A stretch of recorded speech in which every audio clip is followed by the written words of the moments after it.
মিজানুর রহমান আজহারি এবং মামুনুল হক তার লাশের খাটিয়া বহন করেছেন। মহিলা প্রধানমন্ত্রী, প্রথম মহিলা প্রধানমন্ত্রী বেগম খালেদা জিয়া দীর্ঘ 80 বছর আল্লাহ তাকে হায়াত দিয়েছিলেন।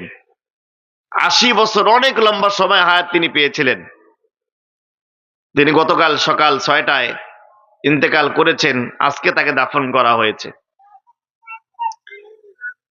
আজকে বাংলাদেশের ইতিহাসে অন্যতম একটা বড় জানাজা নামাজ অনুষ্ঠিত হয়েছে। তার কি সৌভাগ্য, এশিয়া মহাদেশের একজন অন্যতম বড় প্রখ্যাত মুহাদ্দিস, হাদিসের এশিয়া মহাদেশে যদি 5 জন আলেম থাকে, এশিয়া শুধু বাংলাদেশে নয়, এশিয়া মহাদেশে 5 জন বিখ্যাত আলেমের মধ্যে একজন হচ্ছেন বাইতুল মুকাররমের সম্মানিত খতিব আব্দুল মালেক হাফিজাহুল্লাহ।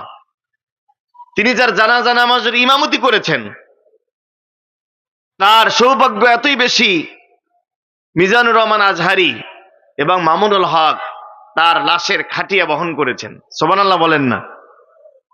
অসংখ্য আলেম তার জন্য চোখের পানি ফেলে কেঁদেছে।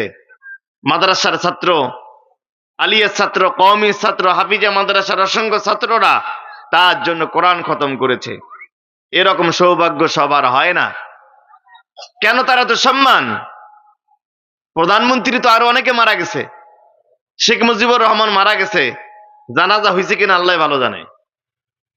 অনেকে বলে 15 থেকে 16 জন মানুষ জানাজায় তার হয়েছিল, সেটাও খুব চুপিসুরি পড়তে হয়েছে, এবং তার লাশকে গোসল দেওয়া হয়েছে কিনা এটাও মানুষ জানে না।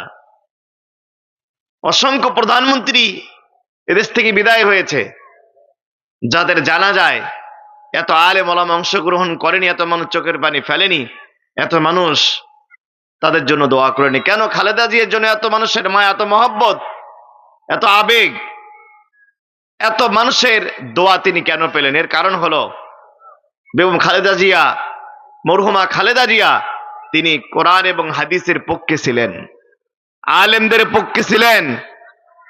এই ফ্যাসিস্ট হাসিনা সরকার যখন আমাদের কোরআনের পাখিদেরকে আল্লামা দেলোয়ার হোসেন সাইদি, মতিউর রহমান নিজামী, কাদের মোল্লা, আলী হাসান মোহাম্মদ মুজাহিদ, মীর কাসেম আলীর মতো দেশের সূর্য সন্তানদেরকে রাজাকার বলে আখ্যায়িত করেছিল, মুক্তিযুদ্ধ বিরোধী বলে, মানবতা বিরোধী বলে আখ্যায়িত করেছিল, একজন নেতায় কথা বলেছেন, তিনি বেগম খালেদা জিয়া, যিনি কোরআনের পক্ষে ছিলেন, আলেমদের পক্ষে ছিলেন, মসজিদ মাদ্রাসার পক্ষে ছিলেন, অসংখ্য আলিয়া মাদ্রাসা তিনি প্রতিষ্ঠা করেছেন।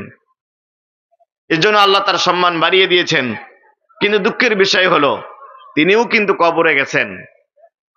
আজকে সকাল পর্যন্ত, দুপুর পর্যন্ত মিডিয়া, প্রশাসন, বিভিন্ন দেশের পররাষ্ট্রমন্ত্রী, অন্তত প্রায় 20টা দেশের রাষ্ট্রদূত তার আজকের জানাজা অংশগ্রহণ করেছেন এবং তার পরিবারের সাথে সাক্ষাৎ করেছেন।